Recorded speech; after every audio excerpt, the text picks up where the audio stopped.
Well, Kia have very kindly loaned me a car for a little while. I'm due for a company car change, and one of the options is a Kia Ceed. So while I've got it, I thought I'd do a quick review of it. I haven't got any camera mounts or anything, so I can't do a driving review, but hey ho. This is a level 3 car. I will probably only go for a level 2.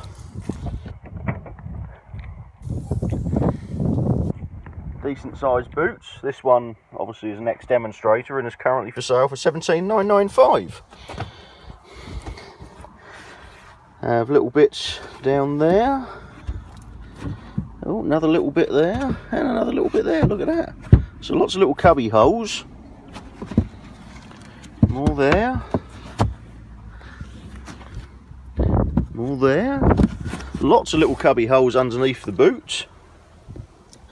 12 volts there. What I do like is to put the seats down. You have got the bits there, but you can also do it from here,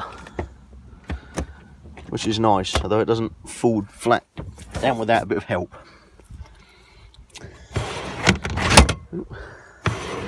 Oh, here's where it starts to perhaps show its cheapness. That's a bit cheap and nasty, and not sure how you...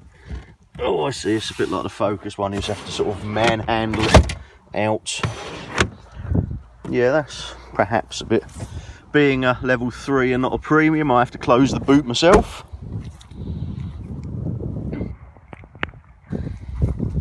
This is a 1.6 diesel, I think. Quite nice alloys. The level 2 is 1 inch smaller alloys. Oh, and we've got this silly ad blue stuff. In the back, once the seat's been put back up again, I'll go around the other side. With the seat set for my driving position, I'm 5'9", 5'10", something like that.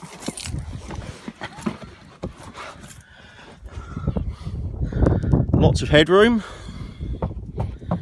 Get a whole hand there. Plenty of leg room, and I can get my feet underneath the seats, which is nice. We have no power points in the back. We do have electric windows and coat hooks. We've got door pockets there, but we have no power point in the back. 3 head restraints. So pretty basic in the back, but it's par for the course for this sort of level. In the front, we have some sort of electric control, height. Got a couple of cup holders there. Cubby box. No USB or anything in there. A normal handbrake. Parking sensors, I guess. We have a power point, an auxiliary and 2 USBs. Dual zone climate control.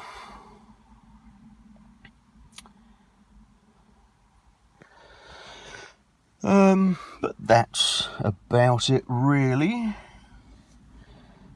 We turn now on the key. Again, being a lower spec, the key's a bit weird. All the buttons are on the side. But anyway, being slightly lower spec, I still have to put a key in.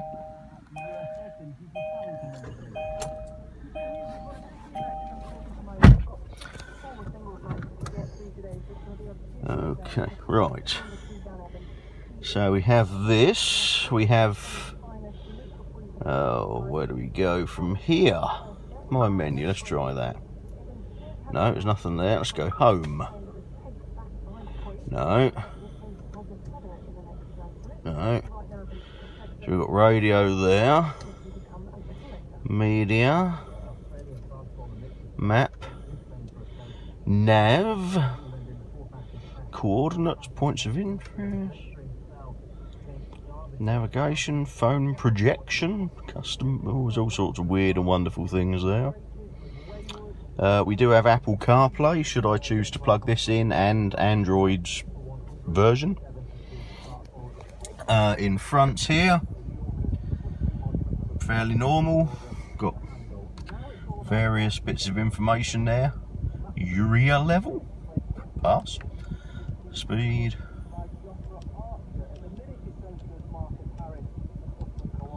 so yes, we are averaging 46, but to be fair, I'm not exactly, I'm seeing what it will do.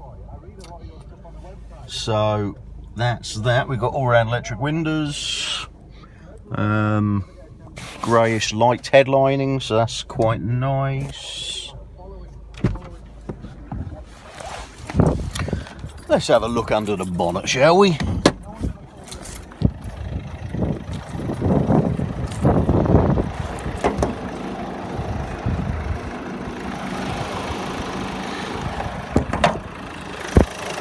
And there we have an engine, a CRDI.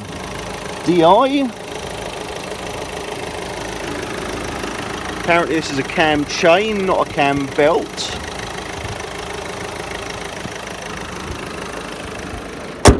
There we go, nothing majorly exciting there. I don't think it's a bad looking car.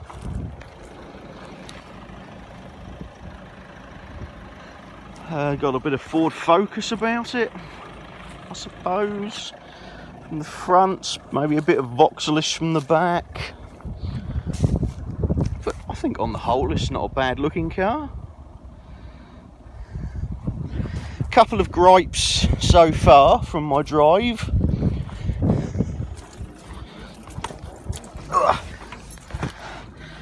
Firstly,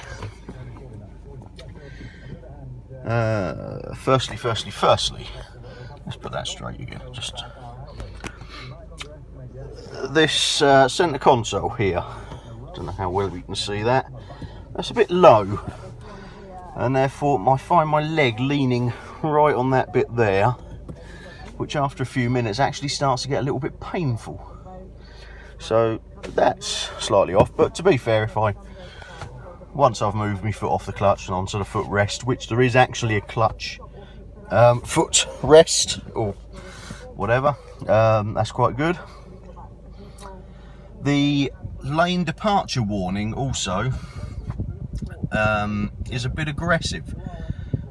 Driving along some of the back roads that don't actually have any lane markings, and I can feel I'm having to fight the steering wheel as this is trying to pull me back into a lane that doesn't exist, which I'm not keen on. Whether or not that can be adjusted or not, I don't know. This has got the 8-inch display, which pretty much everything other than the very base model has. What this does have in all models, even the base spec, is that. A reversing camera rather than just reversing sensors, which is quite nice. So you can see what's behind you without ever looking. Isn't that groovy?